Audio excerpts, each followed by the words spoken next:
I think we got something in the mail here. Ooh.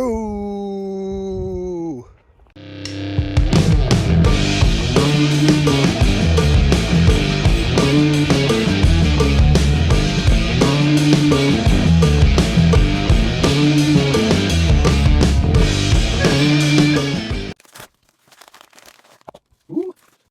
So from what I've seen online, the specs on this thing are insane.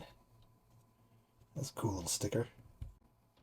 It's fun. Got a BEC here. And this beefy servo.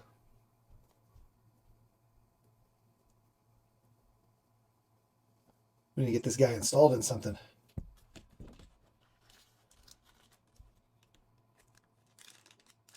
All right. Aluminum servo horn too. Let's go. Look at these stats.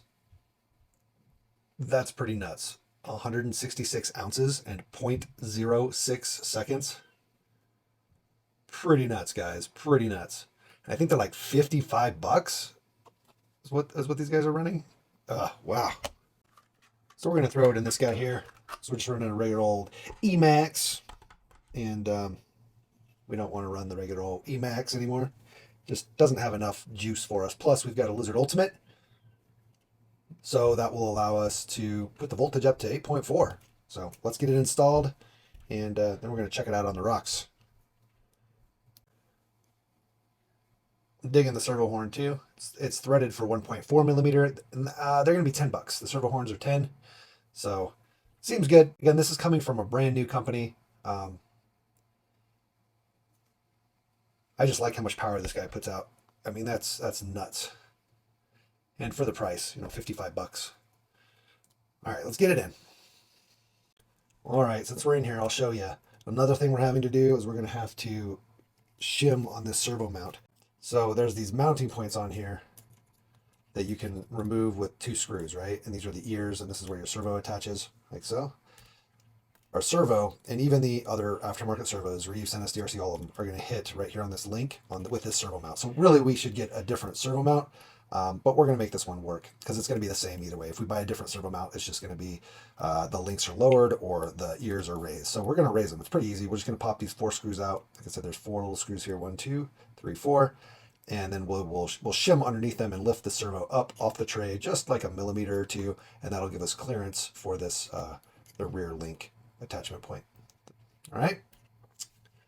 We like to be resourceful, so we're going to be using the servo horn they came with to make our spacers. See that? And we'll just chop it off. And then we've got our spacer. It's probably a little taller than we need, just maybe a 1/4 millimeter too tall, but that's fine. We'll see. Worst case, we can always sand it down and make it a little bit more thin there, but yeah, should work. So while we're in here, another little thing that bothered me about the servo tray is it kind of stuck out wide. It's kind of hard to tell with the spacer in there. The spacer obviously is sticking out, but there is about a 1/2 millimeter between the mounting ear and the base here. So we're just making it nice and flush and taking this back just a little bit. Oh, there you go. You can really see it there. See that? So we're going to take it back just to make it not hit the rails, right? We want to take as much off as we can so that the rails don't get hit. We will probably end up taking it off the servo as well. But that's the goal right there. We'll probably end up shaving this down. Again, you'd have to do it on any servo. See? So I do like that the Poor Boys servo has multiple mounting options. So if you did want to mount it in a different way, and actually we probably could have just mounted it like this without the spacers. Now that I think about it.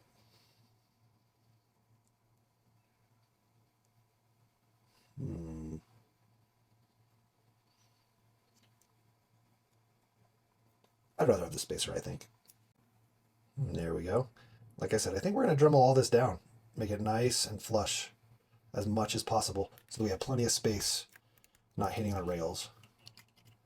Because we're probably going to end up hitting our rails. A few moments later. All right, guys. I always tell people, don't be scared to cut stuff, trim stuff, Dremel stuff, make it fit. Look at that. So much more clearance. Tons of clearance there. Now we don't have to worry about hitting the rails nearly as much when we're articulating. I'm not worried about cutting into this, Dremeling it. Again, we're going to end up using these center mounts 90% of the time. If we ever move it, I'm not too worried about it. We probably won't move it to another rig, but even if we did, it'll still work just fine. And then you can do the, well, since we're doing Poor Boy stuff, you can do my Poor Boy re-blackening. Just get yourself a Sharpie and re-blacken. Here we go, look at that. Oh yeah.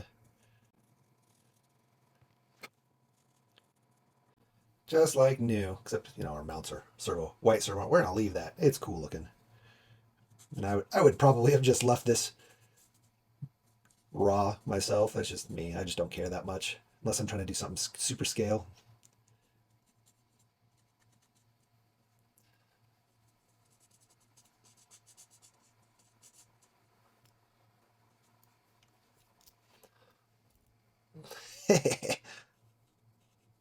Poor boy ended up. Let's fix it. There we go.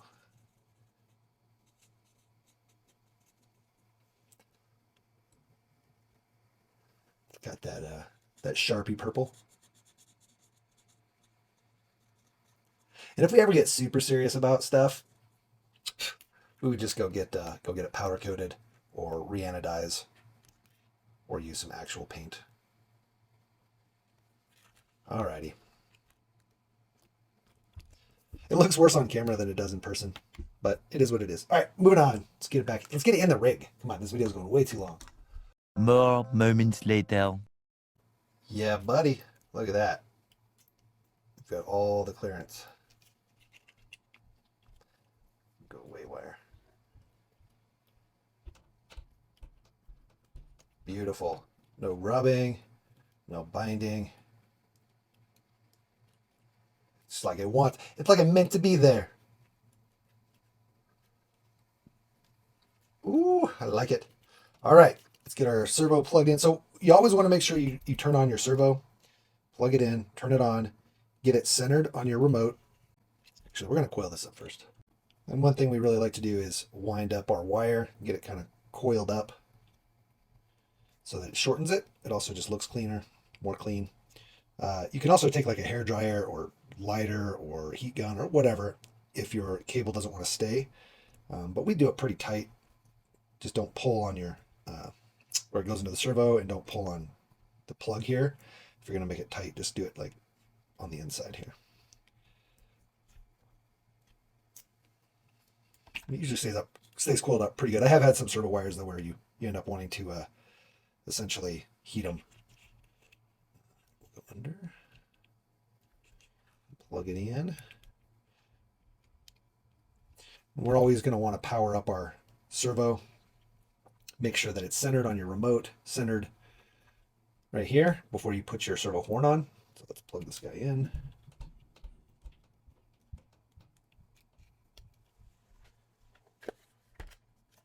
Make sure you're centered. Turn it on. Bam. Okay. Shut it off. Oh, hold on. Shut off your transmitter or your receiver first. That way it doesn't go back to a weird center, and then you can shut your remote off. Plug our battery here.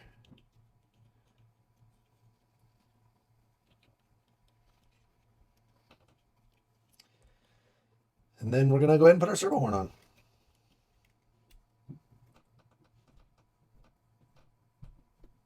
Make sure your wheels are as centered as possible.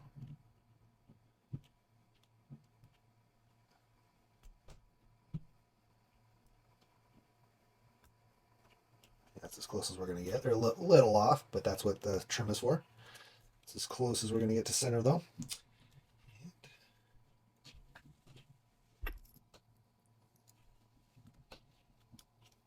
I say it in every video. I wish more servo manufacturers would offer a hex screw option for the servo horn.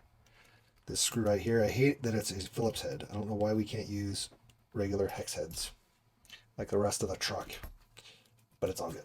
No, it seems like nobody does that. All right, guys. Go ahead and power it up. Just double check.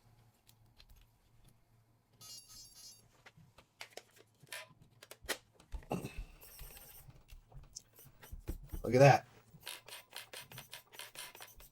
Okay, so next, This guy goes to 8.4 volts, so we need to change our BEC. Into the FearCar app we go. 8.4 volts is our goal. Where are we at? Running. There we go. Servo output 8.4. Warning, high voltage might kill your servo. Make sure your servo can work with high voltage. Yes, we can. Bam. All right.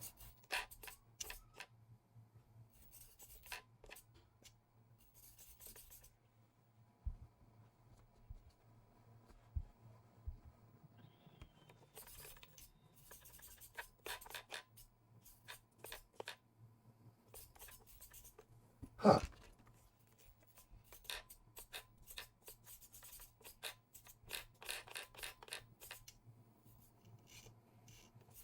Wonder if our battery's low. We're on a Lizard Ultimate. We're on the most recent firmware. I've got my voltage set to 8.4 because the servo accepts 8.4 volts. You can see it right there. And that happens. You can see it start to blink. Like, I don't know why it's doing that. It's too much voltage or something. The ESC can't handle it. Even on the 6.5 volts, does the same thing.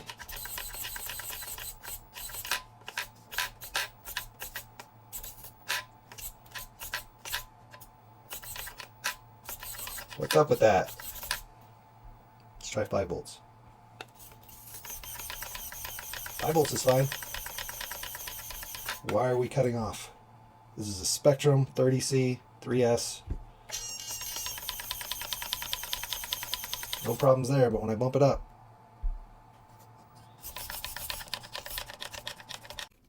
Okay, so we're having some, I guess, brownout issues, or maybe it was tripping the safety on 8.4 and the 6.5 with the Ultimate. Don't know what's going on there, but we went ahead and just hooked up our BEC directly. You can see how we wired it here. Basically our battery. And then it goes into our plug, which splits it to our BEC and to our ESC. And then the BEC goes straight into any of the open channels on our receiver. And now we're not cutting out or having any issue there. So definitely better. And that is a strong, strong servo for sure. We're gonna run it. Let's go. Let's go put it on the rocks.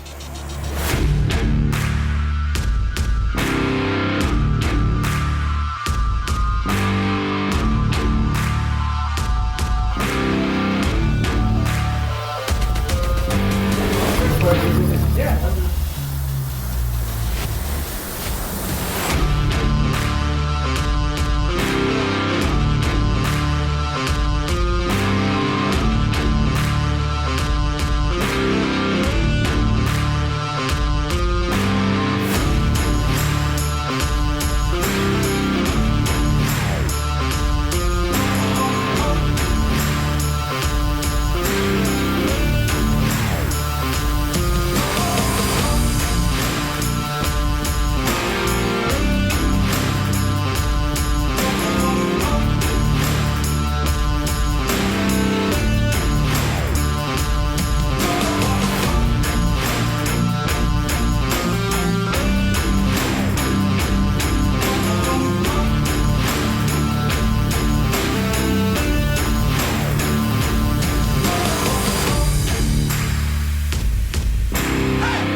that was pretty sweet. This servo is beastly. Like I said before, it's fast and it's got tons of power. More than any of the other servos we've used yet, actually. And there's a positive and a negative to that. One of the positives is, well, it's one of the most powerful servos we've used yet, which is pretty sweet. It is just slightly bigger than a lot of the other servos, just barely longer, not width or height or anything like that, just a little bit longer, but not much. And it doesn't interfere at all. So there's no issues there, but just keep that in mind, depending on your build, on how tight you have that space in there for your servo. And you can always shim it forward the same amount that it is longer. And then you have the same depth essentially back into your chassis as any of the other servos.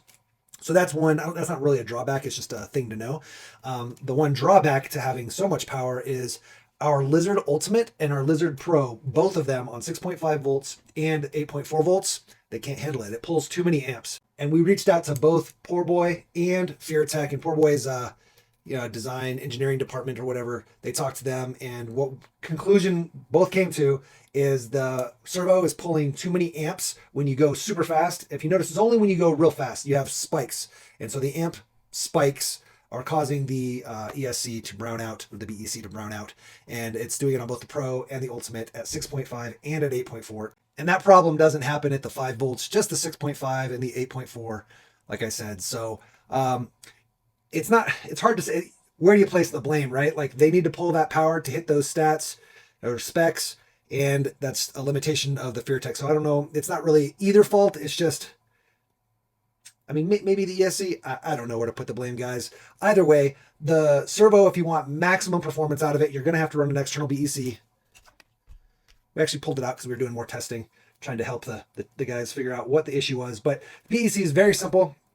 I kind of showed it in the video, but basically you have your battery go in, then this goes to your ESC, and then this guy goes to your receiver. Simple as that. And the BEC is an 8.4 that we were running. And on the BEC, no issues at all. It basically will also help relieve some of the work that the ESC has to do. So it'll help prevent your ESC from getting super hot as well. So if you really, really want to go maximum performance, you got to do a BEC, at least with this servo and this ESC combo. Whether it's the Pro or Ultimate. With the Pro, you can't do the 8.4 anyway, so you'll want to use a 8.4 BEC if you want to get that maximum out of it. But even at the 5 volts, when this guy's just regular 5 volts, it's still pretty beastly. I mean, it's nuts how strong and how fast it is. And you saw in some of the video, some people in some of the other posts I've seen about this servo, when they show it twitching or going kind of nuts, back and forth real fast, they ask, why do you need that in a crawler? We're not doing high performance racing or buggies or anything like that. So why would you need speed like that in a crawler? And I thought the same thing at first until I ran some of the higher speed servos. And the big benefit is you can actually wiggle through down rocks and stuff when you're stuck on a spot, or you're trying to go down a hill and you don't want to give it any throttle, or you're just trying to kind of wiggle out of a place. Doing real fast back and forth, it helps kind of move your tires into a position that you want. So it's a huge, huge benefit to be able to have a lot of servo speed and power. Anyway, guys, we're loving this thing. Definitely a cool servo. Cool branding too, just kind of fun. And hopefully they come out with some more stuff. I've heard that they're going to be having some more parts come out. I hope that they are some unique designed parts, not just white labeled with their brand on it. This servo clearly has their own unique specs on it because, like I said, it's pulling more amperage than almost all the other servos out there. And so you're getting more power out of it and more speed. All right, guys, hopefully you enjoyed the video. Hopefully inspired you to get an upgraded servo, at least one of the top of the line servos. Definitely check out the Poor Boy servos. They are awesome. And we're going to be probably getting another one or two for some of the other rigs. We have just too many with Emaxes in them. And yeah, we're going to be having a whole bunch of cool videos coming out. So make sure you like, subscribe, share, notification bell so you know when those videos come out. It's just a click for you, but that subscription means the world to me. So I appreciate all the subscribers. Thanks to everybody out there watching. And since you made it this far, why don't you go ahead and put "I'm a poor boy" down in the comments below. Let's help support these guys. I'm a poor boy in the comments telling us you watched all the video. All right, guys, get out there, build something awesome, smash them, crash them, and bash them, but don't break the expensive parts.